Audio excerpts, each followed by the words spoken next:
Hey guys, welcome to another episode of Operation Alpha. For those who are just joining us for the first time, Operation Alpha is a show targeting entrepreneurs and people in the startup world really scaling operations. Operations can be bloody difficult. We all know there's a lot involved. So, sort of bringing on guests to kind of listen, tune in, and hear more about their stories on how they built what they built. Today on the show, I have Harvey Wizard. Harvey, why don't you introduce yourself? Sure. I'm Harvey Wizard, and you might think that sounds like a made-up name because it is. But Harvey is my real name. My mother named me Harvey because she didn't want to beat me herself, and she figured she'd let the kids on the playground beat me for her, and they did. But I am proud to have been. I really started my entrepreneurial journey at 11 years old. And I've been lucky enough to have had successful seven-figure businesses, soon to be an eight-figure business in a lot of different industries. And what I really want to share are some of the things that I learned in setting these businesses up, because both the businesses and other things that you might want to achieve in life really, in my experience, follow a relatively similar formula. So effectively, you can train yourself, as I see it, for success, both in business and in romance and in life. Sure. Yeah. So why don't you dive into some of the businesses that you've built and kind of where you are today? Sure. Let's try to, let's say I've only got, all right, I don't have hours, so I'll try to condense it. But when I talk about how I became an entrepreneur at 11 years old, as we discussed, I'm 63, so I've had a lot of time to try a lot of different things. But when I was around 11, I wanted, I liked the idea of getting into photography. I wanted a camera in a dark room, and I asked my mom, and uh, as a typical Jewish mom in the 70s, she said, Harvey, you'll have to work for it. So I figured, how am I going to do this? And this is the idea that so much of the success I've enjoyed comes from being open to opportunities and paying attention and looking for openings to use the things that you've learned or gained or collected. I was watching an episode of 60 Minutes and was talking about how you could win contests fundamentally by doing something different. This was really in the 70s, right? So there's no internet. If you were going to enter a contest, you're going to physically mail something in. And what they were really saying is, if you want to win the contest, you do things like use a weird size envelope, bend a corner down, put a stamp backwards, all the same things that everybody who tells you how to win in Facebook ads always starts with, right? You need to get attention, you need to stand out, you need to differentiate yourself from the competition. With that in the back of my mind, a couple weeks later, there was a thing called the Cappy Dick coloring contest in the Sunday paper.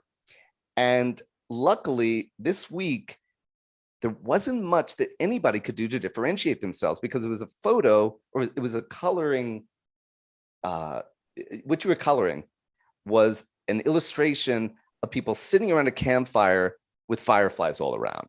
So almost the entire thing you're coloring is black with dots for the fireflies, a little bit of shadow on a couple of people's faces, and a campfire. So I realized I will therefore create Fred the Firefly as a character and paste my entry on the character's stomach. Put it in a great big envelope, send it off with a stamp misplaced. And a month later, out of the living room, I hear my mother's voice, Harvey, what did you do? You won this national contest.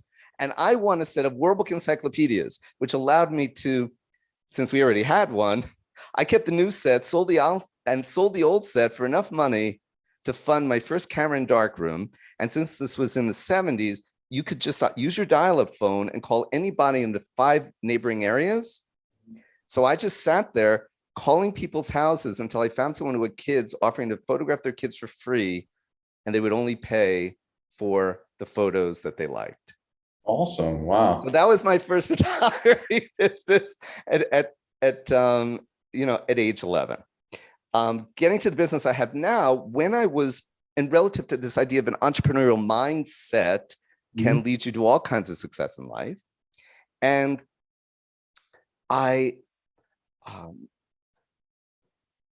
when it was time to take my SAT, also, I've always been an overachiever, and I went to a lower middle class school, just to back that in terms of how does this person who's making these millions of dollars, where did they come from? I did not have the advantage of parents who were entrepreneurial in any respect. What I always heard was just make sure you can have something to make a living, then you can do the fun stuff. So I no sense of any of that. But I was thinking that I wanted to go to a really good school, and I wanted to challenge myself. So I chose to do 4 years of no one had ever done it before, but I found out it was possible that I would do 4 years of high school work in 3 years. And there was a kid who was a year older than me who always said that he was smarter. Part of my motivation for doing this was what I achieved, which was to become the valedictorian of the class a year ahead of me. Wow. Yeah, the kid who said he was smarter. But at the time, and again, with an entrepreneurial mindset, that's really how I beat the SAT. Okay. What I figured out was that, and the way I figured it out was there had to be an objective pattern beneath the SAT that would shield the College Board from lawsuits. Because if there was any level of subjectivity in these questions, maybe it's the Harvard professor's kid who got an answer wrong and decides, well, I can show why I can come up with a justification why Johnny's answer is also right. That would be the Achilles heel of the College Board. And I said, there must be something that they're doing. And there is. And I have a 1-sentence rule. If you follow the rule, you're guaranteed a perfect reading score question. I developed 54 rules that I still use now. And which gave me the only system in the world that's essentially a mathematically infallible system for beating the SAT. Follow my 54 rules, and you'll get, if you follow them all, you'll get a perfect score. I usually talk about 1530 plus on my materials, figuring a little room for error, maybe 1 or 2 words that you didn't know. But anyway, that got me from my own 1220 PSAT score to a 1580. And I started using SAT tutoring to make money when I got to Dartmouth. Okay, interesting. Now, but then I got into music when I was at Dartmouth. I actually left, but if I was going to play music, I would treat it as a business. Mm-hmm. And in the early 80s, I was making $150 an hour as a street musician. How did I do this? First of all, I found a place where people were desperate. That's one of my main rules for any business you start. If you want to be really successful, find a point of desperation, right? So the way that it was constructed in the 80s, it's called Duffy Square, right near Times Square, where they sell half-price tickets for Broadway shows. And people at the time were on this island, and they'd be waiting for hours. You get pretty bored waiting for tickets for hours. So I would set up with a battery operated speaker in front of me, another one up on the bus shelter. So everybody could hear me, right? And then I noticed that people were shy about coming forward to put money into the guitar case, because as much as they liked the music, they were not going to lose their place in line after waiting for 4 hours. So I made collapsible frames, kind of like Tinker Toys. They're like dowel. It's an old toy. Dowels with these little pieces of wood that constructed a narrow, tall box that I could duct tape down to the subway grating over where people were standing. And it allowed them to just sort of throw the money in at waist level as they pass by. And I made sure to put a big black garbage bag all the way down into it so no one could see how much was there, because if people saw that I was making $150 an hour, probably more than they were making, they may have been somewhat less generous. Right. And I ran that for 3 years. And then I created a personalized songwriting business.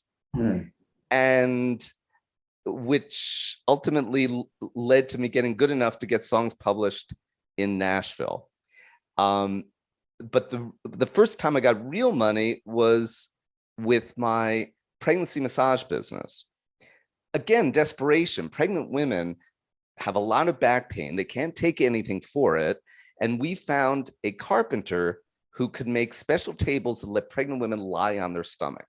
Yeah, I think that in itself is like a It as it turned, and by doing market research, we changed our brochures once we heard pregnant women saying, gosh, I would come here just to lie on my stomach. So we made that became our headline, a chance to lay on your stomach and get a wonderful pregnancy massage.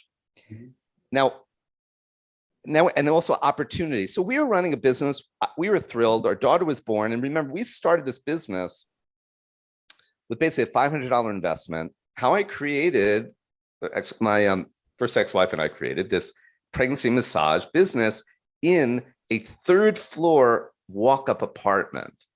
How could that work? Well, what we noticed was at the time, this is 1991, there were lots of massage therapists in New York City, but they were almost all clustered downtown, sort of near Greenwich Village. And here's a big lesson for anybody starting a business. You can't make money from poor people.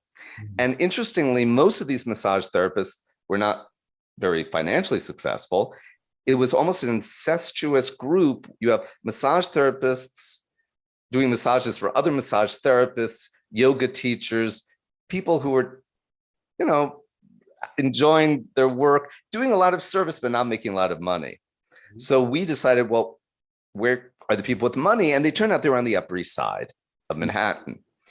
And there was, I think, only one massage therapy place there. So we're like, okay, we're going to fill a need.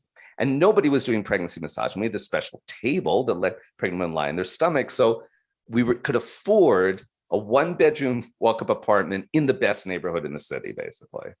Wow. We had a newborn baby. The bedroom became the treatment room. And we lived, the three of us, in not the biggest living room. We built a loft bed where we would sleep. Our daughter's crib was underneath, and we managed to stick our little recording studio under the loft too, because we're still working on producing songs. And I remember one woman in particular, so wealthy, she drove everywhere in a limo. And imagine her pulling up in a limo to our walk-up building so she could walk the 3 flights and get relief for her pregnancy back pain. Yeah, I imagine. And this was within a year or two. We were making a nice $100,000 a year. Thrilled that we had our own business. It was my early 30s, and then we realized we could give people receipts for our work that they would get reimbursed through their health insurance. Mm-hmm. And this was the first time it happened to me, where just one bit of information. I went to a $60 seminar. I'm not even sure I was there. But the bit of information I got was that the reasonable price for massage that insurance would pay for was $250 an hour. Now, we were charging $75 an hour. But when we realized that, and we would charge $75 and just give a receipt, and we thought, how many more visits would people make appointments for if they didn't have to pay up front? The answer was a lot. So within a year, we both tripled our price and quadrupled our volume. Nice. So within 2 years, we were billing $3 million a year. We were making $700,000 profit a year. We were pretty happy. And then went on for about 3 years. We just bought a new house. And then it was 2003, there was some kind of recession. The insurance companies started looking more carefully at things. And even though I had found a loophole in the contract and we were operating completely legally, we were costing the insurance companies a lot of money in a weird way. Mm-hmm. Why are all these pregnant women going for physical therapy? Mm-hmm. Well, they deserved it, and then their reverse loophole was all they had to say was, we suspect fraud, and they didn't have to pay us anymore. Oh, wow. So we suddenly, with our new house, realized we would never get $300,000 of accounts receivable. Mm-hmm. And I didn't want to lose the house. Yeah. So I started messing around with affiliate marketing. And again, this is just the timing. I've been playing with making money in the internet from the time that I was on AOL with a dial-up modem. Mm-hmm. But I learned a lot, and everything came together. I became one of the early big earners at ClickBank, which is an affiliate marketing middleman kind of company. Mm-hmm. And basically for 7 years, working 50 minutes a day, checking my ads, I generated about $20 million. Wow. So, here I am at 63, which we mentioned. Most people think I'm much younger, but it's amazing how there's this culmination of all the different things and all the different skills that I've acquired, that by seeing where the opportunities are, suddenly you may be able to make a dream come true you never thought you could. And the latest one started for me in 2019. I hadn't done comedy, stand-up comedy is something I always enjoyed. Actually, way back in 2010, I was on a showcase with Jim Gaffigan. He was just trying out some material, but it was a real high point just to be, to come back off stage and have Jim Gaffigan ask you, so how's the crowd? It's one of those, it's like a kid years ago if Mickey Mantle had given him a ball or something, it was that kind of feeling. I didn't do anything with it though for years. And I was in Dublin in 2019, met a guy on the street who said, why don't you come to our open mic night? And I started doing it a little bit, decided to hire a comedy coach. That's another big ticket to success. If you can find somebody who can really help you, if you think you have some talent or want to do something. And I was doing it in Prague. Within about 3 weeks, I had the last spot, which is sort of it's called the headlining spot, even though it was 10 minutes. We were going to go on a trip to Krakow. My wife just went on Facebook, found they had a English-speaking comedy club in Krakow. And I sent an email saying, could I do 5 free minutes at the end? I'm sorry, at the beginning. Could I come on and do 5 free minutes? And they sent back, we'd like to see a tape. I only had a really crappy one at the time. I hadn't taped my best stuff. It was crappy. It was an old mic, but you realize if I don't send anything, they'll say no anyway. I send it, it comes back. We'd like to pay you to do 20 minutes. Oh, cool.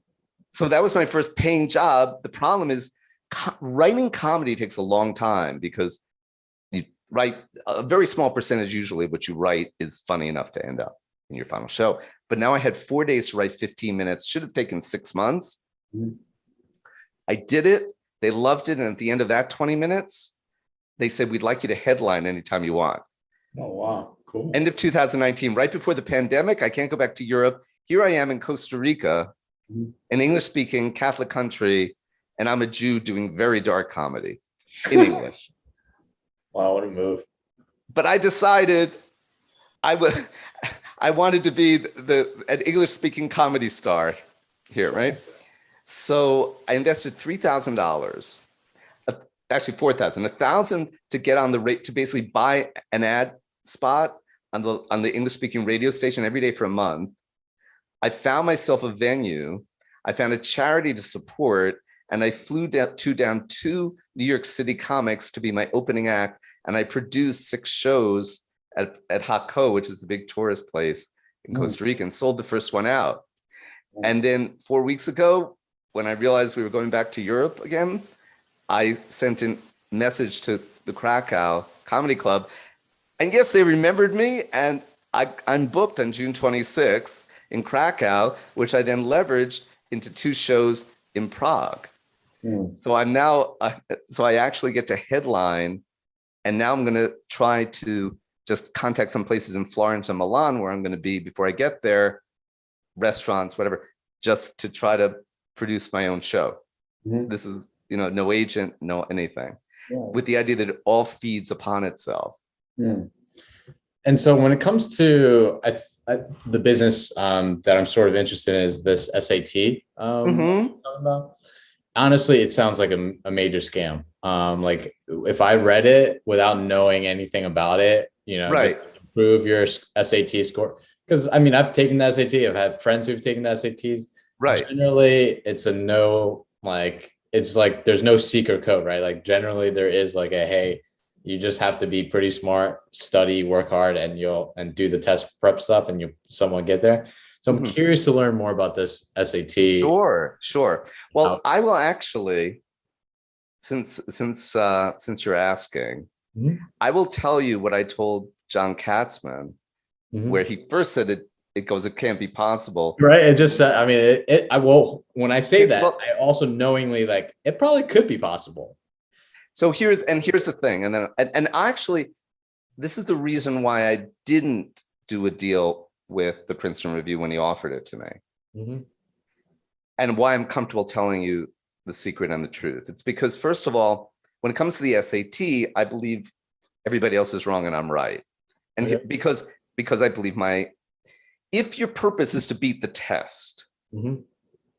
if you agree, beat the test, and let's be more specific, beat the test honestly and ethically. Sure, yeah. Let's say that there was a teacher so ill-informed to make it so that every single final he had ever given, the letters he used in the sequence to make his grading easier were A, B, C, D, A, B, C, D, A, B, C, D, A, B, C, D. Mm-hmm. And you knew this has been going on for 20 years.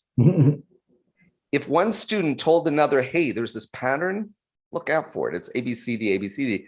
Isn't that an honest and ethical way? In other words, you didn't. Yeah, I mean, look, what you're doing is not illegal by any means. I'm not, or even unethical. I think what you're doing is like, hey, you just beat the system, or like. Oh, right. So here's what I figured out. Here's when I talked before about what they had to do to avoid lawsuits. Mm-hmm. The biggest obstacle for most students is the reading part of the SAT, right? And the most common complaint is I narrowed it down to 2, and then I picked the wrong one. Mm-hmm. But here's the secret. Every right answer, and this works on the SAT, ACT, SSAT, PSAT, and LSAT, every correct answer is functionally a paraphrase of text on the page. Mm. Nothing comes out of the test creator's head. And the reason I prefer the SAT, even though it works on the ACT also, you just, if the question is asking about line 3, that means that there's a correspondence, a 100% correspondence between the right answer and text on the page you can point to. That's true for every single question.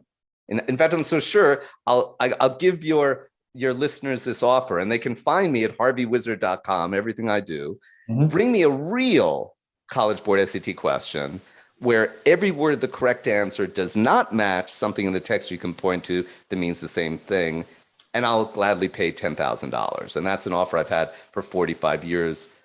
And why am I so comfortable with it? Because effectively, the SAT has they've made very darn sure that every question falls into this, because there's got to be at least one word that doesn't match in every wrong answer, and the way in which all the words do match for the right answer. And that solves the problem.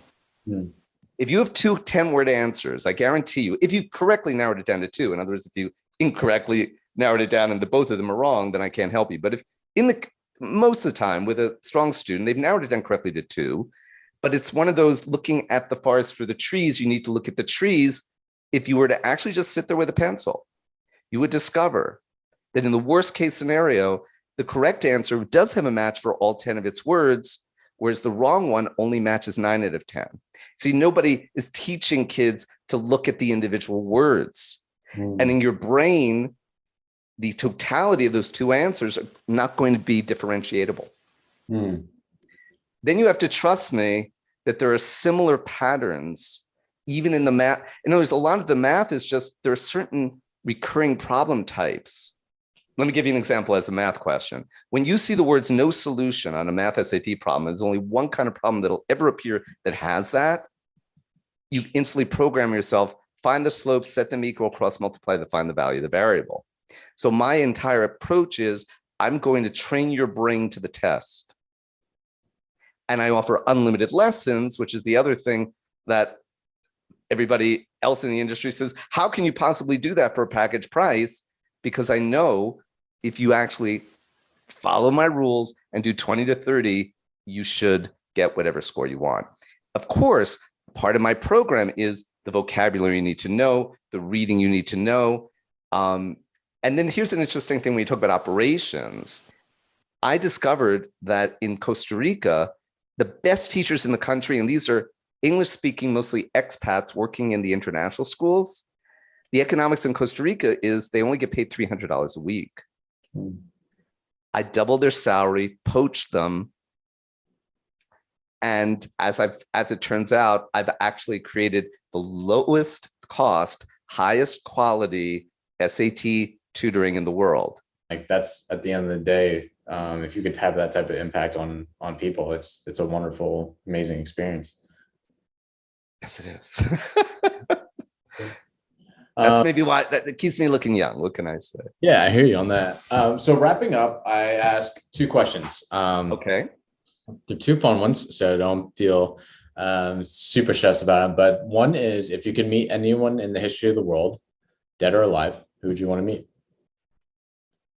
Um, First thing that comes to me is Albert Einstein. Cool. Why? Um, something something that I wrote about in my best-selling book that just came out called Creating Joy. It talks about growing up. I always for me, I know my IQ is very high, but there's always the balance between am I a genius or am I a freak? And the truth is you're kind of both. It took me years and years to figure out how to talk to everybody, because sometimes my mind will go so fast that I have to bring that down. So I had recently read that Albert Einstein chose to have this kind of crazy hair as a way of almost getting more acceptance, that he decided he needed to look like a crazy genius so people would accept him as a crazy genius. So that just seemed like a very personal story that I would love to understand how he helped. How did he feel that he fit in his life? Yeah. And the next question, I'll let you have a follow-up. Yeah, I mean, honestly, that is crazy. When you think about someone like Albert Einstein, who's as brilliant as he is, and you'd think he'd have other things to worry about. And then the imagery is just some aspect of it. And it's kind of crazy too. Like you have billionaires today that do just the same stuff, like they care so much about the image of something, whereas like, look, you've already changed the world. Like what more do you want from life? And then they're still like worrying about how their hair looks. It's kind of hilarious. So it's like we're all people at the end of the day. That's right. We're all people. That's the point. That's the point. For sure. So last question I have is about sharing some alpha. And what I mean by alpha is just helpful hints, tips that, the regular Joe sort of could use to make it in their day. Could be something that, more about that other people don't know. Just like something that you want to share. All right. I'm going to give two things. The first one, and even though it sounds simple, is the most important. And that is train your mind to pay attention. There are things that part of that is noticing things, turning things in a different way. When I talked about that massage business that I started for years, the obvious thing, because we didn't have the internet and you want to reach pregnant women, so we tried to form alliances with obstetricians. And the alliances we wanted to form were the same that the pregnancy yoga people wanted, the people who did things for newborns wanted, people who sold cribs wanted. Everybody would love to tap into that.